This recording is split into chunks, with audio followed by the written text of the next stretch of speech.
As I record this video, I am quite literally resting right against or near the microphone and watching some incense burn in my sensor.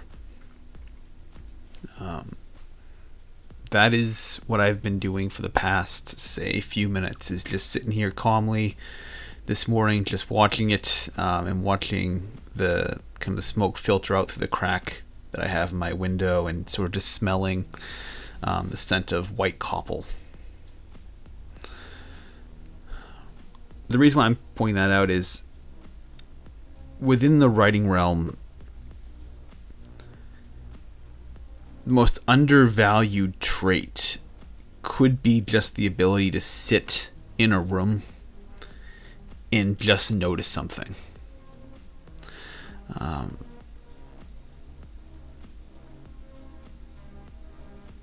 Back during my MFA days, an author named Zia Hyderahman had commented that the best authors are probably the ones that are just not even paying attention to what goes on with conversations or with like every day-to-day interactions, but are sort of just daydreaming and just sitting around a room and noticing small things.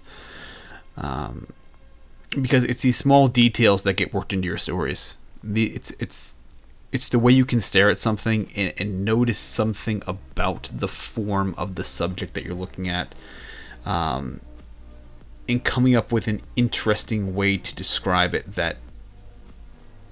that makes your writing strong.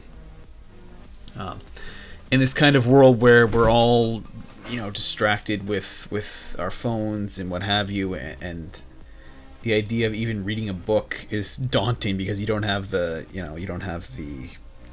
patience, you don't have the concentration, you don't have the capacity to just sit down and read a book quietly. The art is lost, and I think that's why good writing might become a bit more scarce in the future here. It's about that. It's about noticing the small things in the quietness and in the stillness. It's looking at a stack of chairs in a classroom.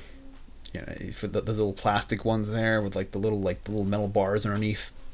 It's noticing them and noticing when you stack them and put them against a wall. It's noticing how they lean, like as the stack gets higher and higher, how the chair stack tends to have a bit of a curvature at the top because of the distribution of its weight. It's noticing that little arc in that stack of chairs and pointing it out when the time comes, when a story needs it. It's saving it in the memory bank, and then when the time comes to describe a classroom in a story, mentioning that's the skill of writing. That is the power. For as much as we talk about prose and we talk about things like structure and form and all that, and the uniqueness of having a good voice, what have you, it's the small sort of things that you notice and that you can implement that make writing strong. And in truth, it's very scary. It's very, very scary, because to notice something like that, it requires a lot of knowledge, like a lot of actual purposeful concentration to notice it, then recall it. But that's what this process is.